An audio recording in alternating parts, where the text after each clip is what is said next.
दोस्तों, पिछले 3000 सालों से सारे नियम कानून सवर्णों के हाथ में थे, लेकिन तब सब ठीक था। लेकिन अब जरा सा कानून SC ST और OBC वालों के सपोर्ट में क्या बना, पूरा सवर्ण समाज हिल गया। कोई बोल रहा है लोकतंत्र खतरे में है, कोई बोल रहा है सवर्णों के साथ अन्याय हुआ है। हद तो तब हो गई जब कुछ लोग इस बिल को काला कानून तक बोलने लगे और एक पर्टिकुलर सामाजिक वर्ग को गधा घोषित कर दिया गया। दोस्तों, ये विडंबना देखिए कि एक तरफ जहां वो समाज है जिसने सदियों तक 100% रिजर्वेशन का आनंद उठाया, और दूसरी तरफ वो समाज है जिसे आज भी इंसान समझने के लिए एक बिल का सहारा लेना पड़ता है। दोस्तों, आज की इस चर्चा में मैं उन तमाम काले कानूनों की परतें खोलूंगा और मैं बात करूंगा उन तथाकथित मेरिट की जिसके पीछे सदियों का विशेष अधिकार छिपा रहा है, और मैं बात करूंगा उन वकीलों की दलीलों की जो कोर्ट रूम में बैठ कर के एक फ्यूचरिस्टिक एजम्पशंस पैदा करते हैं जबकि सड़क पर वास्तविक लाशें बिछ रही होती हैं। दोस्तों, आप कहते हैं कि जातिवाद सिर्फ अनपढ़ों की बस्ती में है। आप कहते हैं कि अफसर बनने के बाद जाति खत्म हो जाती है। तो चलिए दोस्तों, मैं आपको एक नाम बताता हूँ, वाई पूरन कुमार। दोस्तों, ये कोई साधारण व्यक्ति नहीं थे, ये हरियाणा कैडर के एक IGP थे, एक IPS अधिकारी। वह वर्दी जिसे पहनने का सपना लाखों युवा देखते हैं, लेकिन साल 2025 के भारत में उस वर्दी के अंदर एक इंसान घुट घुट कर मर रहा था। पता है दोस्तों क्यों? क्योंकि उनके नाम के पीछे की जाति उनके पद से बड़ी हो गई थी। दोस्तों, IGP पूरन कुमार ने आत्महत्या कर ली और उन्होंने 8 पन्नों का एक सुसाइड नोट छोड़ा। उस सुसाइड नोट में उन्होंने लिखा था कि 10 वरिष्ठ और रिटायर्ड पुलिस अधिकारियों ने उन्हें मानसिक रूप से प्रताड़ित किया, उन्हें जाति सूचक ताने दिए गए। सोचिए दोस्तों, जो आदमी पूरे जिले की कानून व्यवस्था संभालता था वह खुद को उच्च अधिकारियों के जातिवाद से नहीं बचा पाया। यह घटना साबित करती है कि भारत में जातिवाद आर्थिक नहीं, मानसिक बीमारी है। दोस्तों, अगर एक IPS अधिकारी सुरक्षित नहीं है तो कैंपस में पढ़ने वाला 20 साल का लड़का कैसे सुरक्षित होगा? और जब उसी बच्चे को बचाने के लिए UGC नियम लाता है तो आप उसे काला कानून कहने लगते हैं। दोस्तों, जो लोग आज समानता की बात पर बिलबिला रहे हैं उन्हें मैं इतिहास की कुछ कड़वी खुराक देना चाहता हूं। काला कानून किसे कहते हैं, आज मैं आपको वो बताता हूं। दोस्तों, आपको पेशवा राज की हांडी और झाड़ू तो याद ही होगी।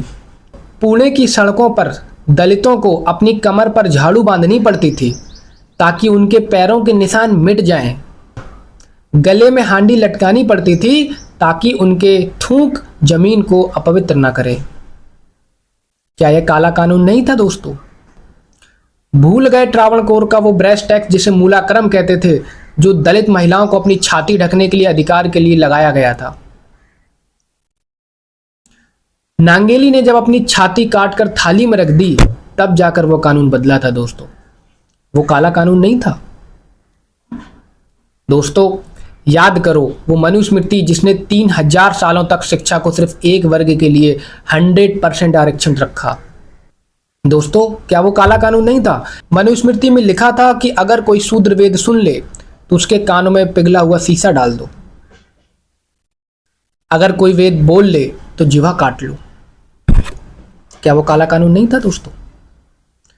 आपके पास 3000 सालों तक शिक्षा का 100% आरक्षण था, धन रखने का अधिकार था, 100% राजनीतिक अधिकार था, तब आपको मेरिट की याद नहीं आई। आज जब बराबरी की बात हो रही है, कॉलेजेस, स्कूल, यूनिवर्सिटी में भेदभाव ना हो, UGC एक्ट लेके आया है, तो आपको उसमें काला कानून नजर आने लगा है। दोस्तों, आप कहते हैं जातिवाद खत्म हो गया है। जरा वो केस याद करिए जिसमें अनुज, मध्य प्रदेश का, जिसने इंस्टाग्राम पर अपने नाम के आगे राजा लिखा तो उसका पैर तोड़ दिया गया। याद करो गुजरात का वो सागर जो सिर्फ इसलिए मारा गया क्योंकि उसने अच्छी मूंछ रखी हुई थी। आरोपियों ने कहा कि यह हमारी तरह दिखने की हिम्मत कैसे कर रहा है। भाई वाह! वो शादी और घोड़ी वाली बात तो सबको ही याद होगी भारत में। जहां आज भी भारत के कई गांव ऐसे हैं जहां दलित दूल्हे को घोड़ी चढ़ने पर पीटा जाता है। आज भी उन्हें हेलमेट पहनना पड़ता है, पुलिस बुलानी पड़ती है ताकि उसके साथ भेदभाव मारपीट ना हो। दोस्तों, वे ये वो अघोषित कानून थे और कानून है जो आज भी इस देश के संविधान के ऊपर चल रहे हैं। क्या वो काला कानून नहीं है? जब यूजीसी इन भेदभावों को रोकने के लिए नियम बनाता है तो तुष्टीकरण नहीं, मानवाधिकार है। दोस्तों, कुछ लोग झूठे केस की संभावनाओं की बात कर रहे हैं और कह रहे हैं कि झूठे केस में फंसाए जा सकते हैं। अगर कोई लड़का सवर्ण जाति की लड़की को प्रपोज करे और वो लड़की मना कर दे तो उस पे ये डिस्क्रिमिनेशन लगाया जाएगा। दोस्तों, इस प्रकार की आदर्शवादी दलीलें दे दे करके यूजीसी कानून तक को वापस ले लिया गया, उस पर स्टे लगवा दिया गया। लेकिन एक बात बताओ दोस्तों, क्या सिर्फ संभावनाओं के आधार पर आप जातिगत भेदभाव को रोकने वाले कानून को वापस ले लोगे? इसे समझने के लिए दोस्तों हमें एक एनसीआरबी की रिपोर्ट देखनी होगी। इस रिपोर्ट में बताया गया है कि एससी एसटी के साथ होने वाले साल 2023 में जो जातिगत अपराध दर्ज हुए हैं उनकी संख्या करीब 70,000 है। दोस्तों, 70,000 कोई संभावना वाले डेटा नहीं है, ना ही कोई ख्याली पुलाव। ये लिखित डेटा है, आंकड़े हैं जो रिकॉर्ड किए गए हैं और ये साबित करते हैं कि उनके साथ भेदभाव हुए हैं। इसमें अनुमानित करीब 200 से ज़्यादा हर रोज केसेस रजिस्टर्ड होते हैं। दोस्तों, एवरेज अगर हम निकालें तो 2 से 3 एवरेज हर रोज दलित मर्डर हो रहे हैं और हर रोज 11 दलित महिलाओं के साथ रेप होते हैं। दोस्तों, ये कोई आदर्शात्मक बात नहीं है, बल्कि शुद्ध रूप से एम्पिरिकल और प्रैक्टिकल डेटा की बात हो रही है। इस डेटा पर अभी तक कोई सड़कों पे नहीं उतरा है, जबकि ये वास्तविक अपराध हैं, संभावना वाले अपराध नहीं। और आप इसी बात से समझ सकते हैं दोस्तों कि इस प्रकार के कानून लाने की कितनी सख्त आवश्यकता है। चूंकि आप डेटा को कम नहीं कर पा रहे हैं तो उन पर कोई कठोर कानून तो लाना ही पड़ेगा। चूंकि अनुमान लगाया गया है कि आंकड़े इस तरह के बिल्कुल नहीं है कि एससी एसटी ओबीसी वर्ग के लोग सवर्ण समाज के लोगों पर झूठे आरोप लगा रहे हों। पर सवाल यह है कि स्टे लगा क्यों और वकीलों का क्या तर्क रहा। अक्सर कोर्ट में यदि आप एक आदर्श बात को अच्छे से समझा सकें और अच्छी दलीलें दे सकें तो आप जीत जाते हैं। बस दलीलें देने की कला होनी चाहिए, फिर आपको एससी एसटी के साथ होने वाले आंकड़े नहीं दिखेंगे। आप एक नॉर्मेटिव बात कहेंगे, जैसे कि मान लीजिए जनरल कास्ट से मैं हूं और वहां कोई सीनियर है और उसके पिता एससी एसटी कम्युनिटी से हैं और यदि मैं फ्रेशर रहा तो मेरे लिए दिक्कत हो जाएगी। दोस्तों, मुख्य बात यह है कि अभी तक इस प्रकार की चीजें कितनी हुई हैं। क्या यह सब आदर्शवादी बातें हैं? जरा आप आंकड़े दीजिए। इस प्रकार के आंकड़े आपके पास बहुत कम होंगे या ना के बराबर होंगे। और अगर मान लीजिए एक आध होते हैं तो मैं उसे मना नहीं कर रहा हूं, लेकिन आपको उसका पैमाना देखना होगा कि वे आंकड़े कितने बड़े हैं।